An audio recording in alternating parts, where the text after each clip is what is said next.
medyo malaki. So usually ako, dito na ako. Eh, pwede dito. So, paano mapatigil natin agad-agad? Now, paano po ang kabitnan?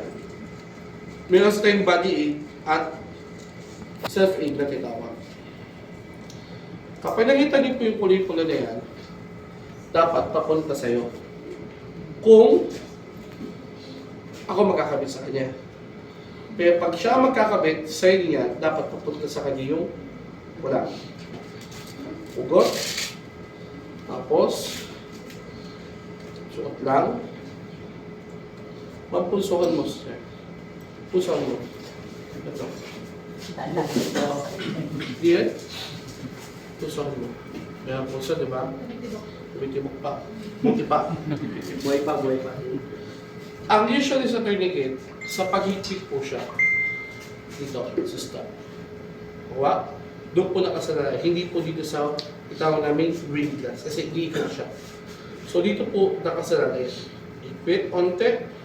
Then, pasok. Yan pa? Wala. Kasi ganyan pa na ikot dito.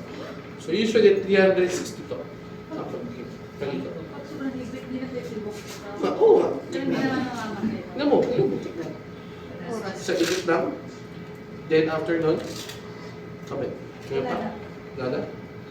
So therefore, kung kailan tumigil yung pagdugo, doon natin ilalagay yung time. So may time ka. Anong time? 12. Pero? 12:45? 10 pa nga? 10:46 mo siya ilalagay. Kung kailan po tumigil yung tibok or pagdugo. Okay? Sorry na.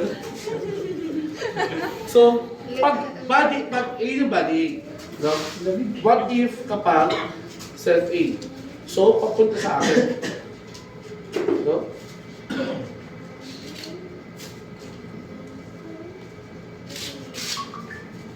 Kapang higpit din pala yung panggalan. Pang-lock. Diba? Puso mo. Puso mo. Wala ng puso ang tigo. Meron pa. Kaya pa?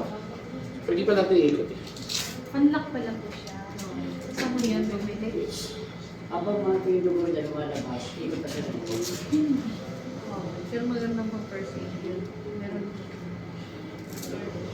Puso mo. Pero may oras yan, ma'am. Tatakbo na ganyan ka. Ang tibig. Okay.